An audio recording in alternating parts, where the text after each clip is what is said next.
Hello everyone and welcome back. So in today's video, we are going to learn about inheritance. From this video, we are going to start about inheritance. So inheritance in Java made easy. So we are going to learn about object-oriented programming basics. And then connecting classes without writing extra code. Understanding the parent-child relationship in Java. So this is what we are going to learn. We are going to just start with the basics. Okay. So let's move forward. What exactly is inheritance in Java? Now you can see we have a class A over here. And we have class B. Class A has properties like property 1, 2 and 3. And class B is a class which has been inherited from class A. So this class has been inherited from class A. We can also say that it has been derived from class A. And since it has been derived from class A, it will carry all the properties of class A. So we have the same properties over here. So these properties are acquired properties. Okay, so one class automatically acquires the properties of another class. It creates a permanent connection between the different pieces of code. It acts as a foundation for building complex, scalable projects / programs. So without inheritance, it is very difficult that we can scale the project. We can make the project. Maybe we have developed a project, it's a small project, but then if we want to scale that project, then we have to use inheritance. What happens without inheritance, without the OOPS concept? Code duplication is a programmer's nightmare. As you know, if there is a lot of duplication of code, writing the identical code multiple times wastes time and effort. Copy pasting errors creates hard to find bugs across your files. So there are multiple problems if we do not follow the OOPS concept. So we will duplicate the code at multiple files, multiple locations, and that creates a lot of problem. The solution is inheritance. So inheritance, there is a blueprint and then they are connected with the nodes. So inheritance solves this by sharing a single source of truth. Now how is that? We are just going to learn it. Okay, have a look at the picture over here. Think of a real life family tree. There is a parent and there is a child. So children naturally inherit genetic traits from their parents, isn't it? We all have inherited some of the features, some of the behavior from our parents. A child might automatically get their parents' eye color or height. That's very natural. That's biological. But the child will develop, or the child will have its own features. The child also develops their own completely unique skills. Java classes share behaviors in this exact same biological way. So obviously the child has inherited from the parent. They will inherit many of the features, but the child can develop their own unique feature. Like the child has good at skateboard, right? So this is called as inheritance. So there is a class which has been inherited from another class, but since it has been inherited, it will, inherit all the properties. But other than that, the derived class will have its own properties. That is very, very important to understand. Look at the picture over here. The two sides of the inheritance equation. One is the superclass. Who is a superclass? The parent class is called as a superclass. It is also called as the base class. The superclass is the parent providing the shared foundation, is the one who is provider of the properties, behavior. Subclass, that is the child class. We also call this as a derived class. So base class and subclass or base class, derived class, right? We use such terms. In Java, we normally call it superclass and subclass. The subclass is a child receiving the shared foundation. Subclasses can still add their own specific customized behavior. So This picture is very, very important because we are going to talk about the extends keyword. So to inherit, Java provides a special keyword, and that keyword is called as the extends. This extends keyword is basically a kind of a bridge between the child class and the parent class. So can you see that bridge over here?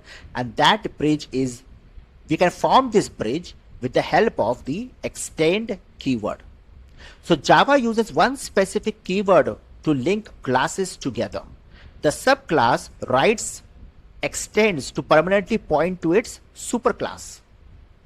This single command instantly unlocks all the parent's capability. So whatever parent class will have, the object variables, the methods, everything will come inside the child class. Plus, the child can have its own object variables and its own methods. And how do we do that in Java? With the help of the extend keyword, which acts as a bridge. So have a look over here. We have taken a small program and we are also going to do this in VS Code. So class animal. Now that's a general class. We define an animal class with a simple eat action. So void eat, and then we are just printing animal is eating or animal eats, whatever. And then this is a super class. And have a look over here. What is happening over here? Class, dog, and then I'm using that bridge. That is the keyword. That is extends. It extends from animal, which means dog has been inherited from animal.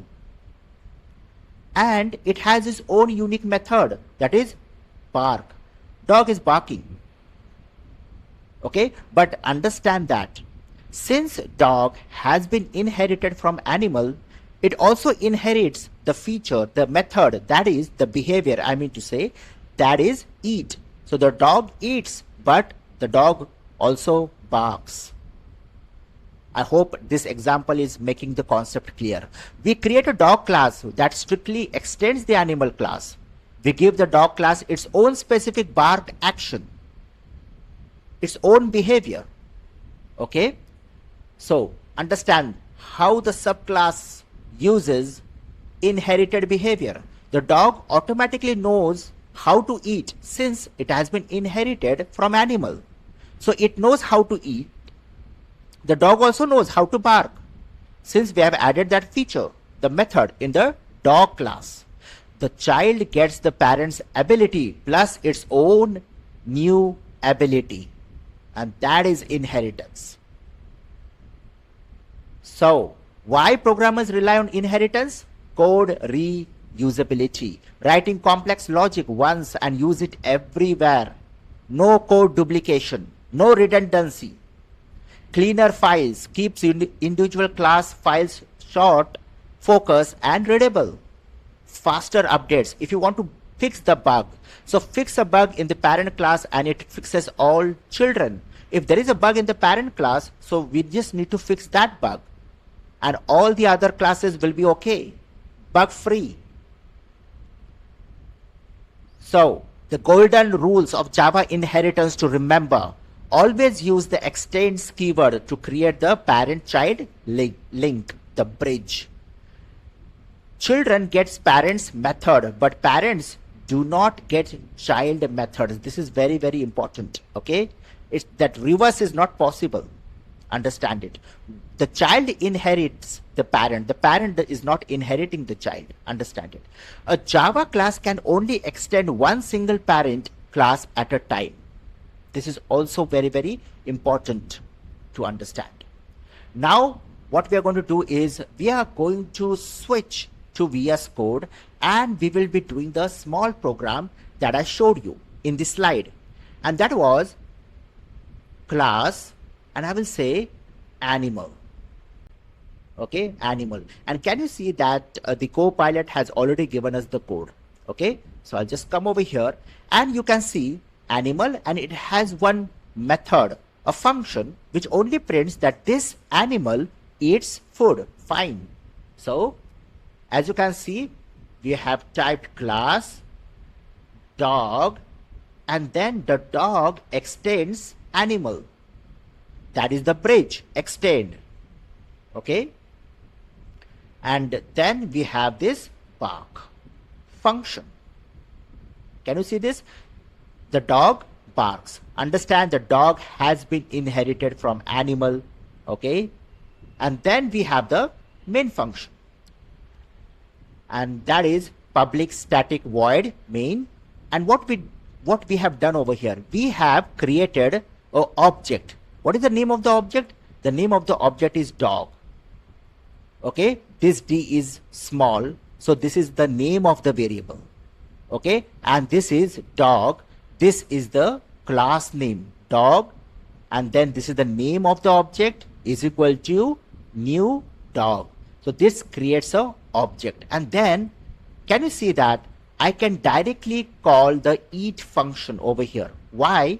Because since dog has been inherited from animal, it has inherited the function that is eat. So eat also is present in dog. You can say that.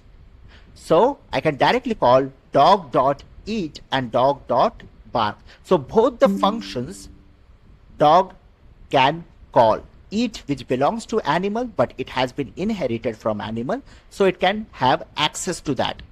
And it can also have it can anyway call its own function, that is bark.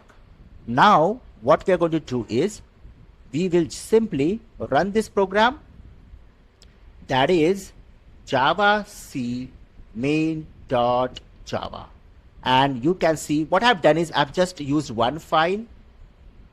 Just a minute, I have just used the one file, that is main.java. Okay, in the main.java I have the entire code, all the two classes and the main class also. If we want, we can keep them in separate files, like one file will have animal, another file will have dog, and the third file will be main. But for the learning purpose, I have kept everything in one class. And then I can simply run this java main, and you can see it has printed the message, this animal eats food, and the animal is dog, which can bark. Okay, so I hope that this video was very important. You have learned something from this video. This is beginning of inheritance. So we have just started to learn about inheritance. In the next video, we are going to carry this forward. Thank you so much.